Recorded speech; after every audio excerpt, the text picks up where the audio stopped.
time. Asante sana. Familia za wenzetu ambao wametuacha na viongozi wa kanisa pamoja na viongozi wa kitaifa, nachukua nafasi hii pia kusema pole. I want to take this opportunity to say a big pole. The 6 families who have lost our brothers who are lying in front of us, in front of me. The country has lost a lawmaker, a representative of the people, and a lawyer. The country has lost a pilot, a seasoned pilot who served our nation as a military officer. The country has lost a journalist, a photojournalist, a teacher, and a young security officer. The country has lost our brothers in an accident, and we are praying that God will help us so that we prevent more deaths, whether in road accidents, air accidents, or any other death that we can prevent. I have listened to the tributes by family members of our brothers here, our late brothers, and they were all good men. Some older men, others younger men, but they were all good men. Everyone doing something for our country, contributing to our country's progress. And the Bible encourages us in Revelation chapter 14, verse 13, that blessed are those who die in the Lord. Blessed are those who die well and with good reputation, because they rest from the labors of this world, and their good deeds follow them. Heri wale ambao wanakufa katika Bwana, kwa sababu wanapumzika kutoka kazi ngumu za dunia hii, na matendo yao mazuri yanawafuata katika mapumziko. So we are very proud of our brothers here, and we pray for strength for the families. His Excellency the President has already reached out to support all the families, and he is going also to be with us on Friday. And even after this event, he had asked me to request Patrick, my brother Governor Tutu, there to pass the message on behalf of the President, because of another assignment I'll be doing after this service. So we are together and we support you. Second thing is to say that for all those 6 families, I have listened to the various requests for support beyond the immediate support.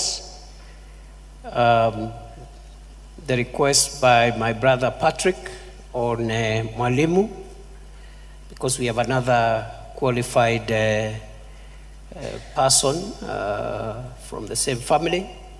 I want to undertake on behalf of government that it is going to be done as requested.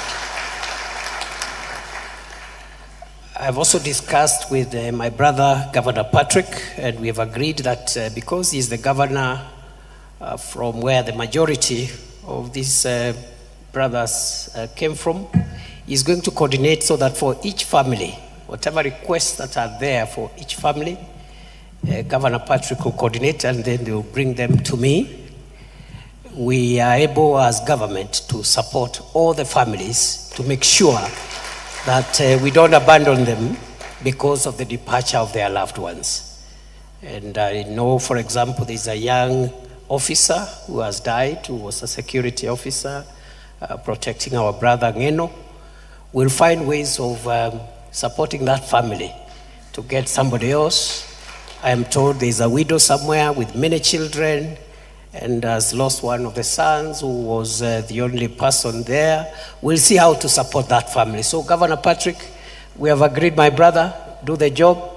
In the next few days, bring the request and we are going to support all the 6 families. Kwa hivyo, I think we are in this place, very, very, very painful moment. And I also knew the Honorable Johana Ngeno quite a lot. We didn't agree in many things, but he was a very, very good friend of mine. We agreed on all the ideas and vision that he had for the people of Emurua Dikirr. But we always discussed about the methodology of getting those things done. So I want to agree with those who say that many people may have underrated the intelligence, wit, and the leadership capabilities of Johana Ngeno. I agree fully. I have engaged him. He's a solid professional, a very visionary leader, and a person who knew how to combine strength that a leader requires to lead and the soft issues of life. How he combined his very strong character as a very strong defender of his people, sometimes very abrasive, but he would combine that with his very easy laughter. Many times when he was off duty, when he was not doing the rough politics of Emurua Dikirr and Narok County. So he advised me. We did 2 events recently with him, one in Emurua Dikirr, another one in Kilgoris, just a few months ago. And let me just say this one. And then he said, not just to me, but to the congregation. We were doing some event for 20 churches. And he came and he told me in front of the people, Mr. Deputy President, if you want to succeed, you must stand behind President Ruto and support him to deliver for Kenya. So if anybody had any doubt that the late Johana Ngeno was a friend, supporter of the president, that doubt should be removed today through the witness statement that I am providing before this congregation. He said loudly and boldly that according to the Kalenjin and Maasai culture, because he's married in the Maasai community and he's from the Kalenjin culture, he said, kwa mila ya Wakalenjin na Wamasai, wako na msemo ya kwamba mguu wa nyuma wa ng'ombe unakanyanga mahali mguu wa mbele umekanyanga. And therefore, as Deputy President, you must support the President in exact and accurate way. Vile ng'ombe ikikanyanga mguu wa mbele, mguu wa nyuma unakanyanga the same spot. So that his vision, the vision of the President, becomes your vision. His agenda becomes your agenda. He even went ahead and said, his people becomes your people. And everything the president aspires to do becomes your aspiration. So that was Johana Ngeno. And therefore, I have lost a brother and a friend to many people who are here.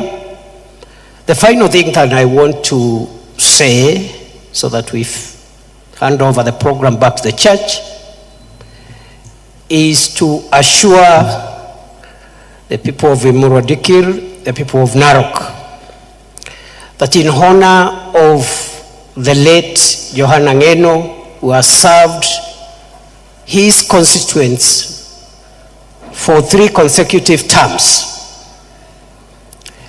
all the ideals that the late Johana Ngeno had for Emurua Dikir and for the people of Narok will be honored.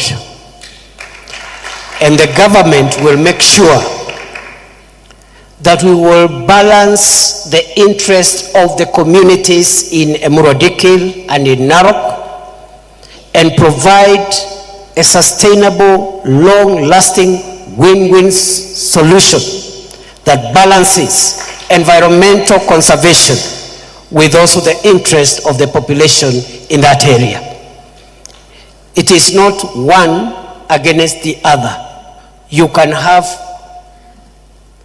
the protection of the Mau ecosystem and at the same time grant land rights to the genuine people who have found their home in Emurua Dikir constituency. So in honor of Johana Ngeno, the government will work out a program which is already on course to balance the environmental interest with the interest of the communities, because Johana Ngeno believed in peaceful coexistence, he believed in justice and equity, and he believed that everyone deserves justice, and he fought for all the communities that were in his constituency and in Narok County. Kwa hivyo tumeshukuru sana vile Mungu ametuwezesha kuwa na hafla hii. Tunaomba ya kwamba mtusamee kanisa, saa ingine tunaongeanga watu wengi na tunaongea sana.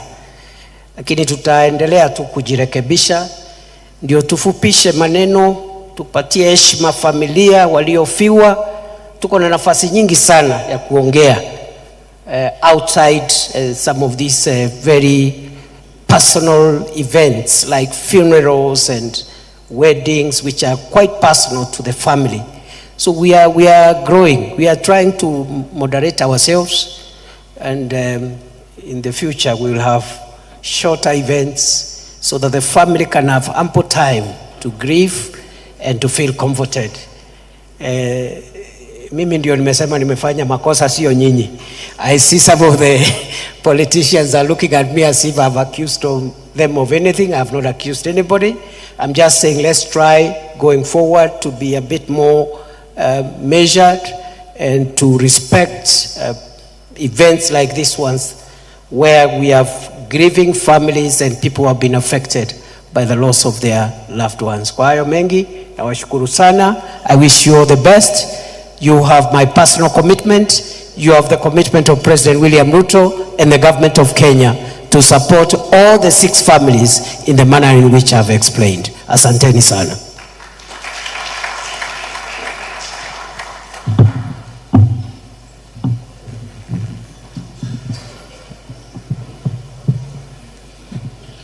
Thank you. With your courteous permission, Your Excellency, may I request that we be seated.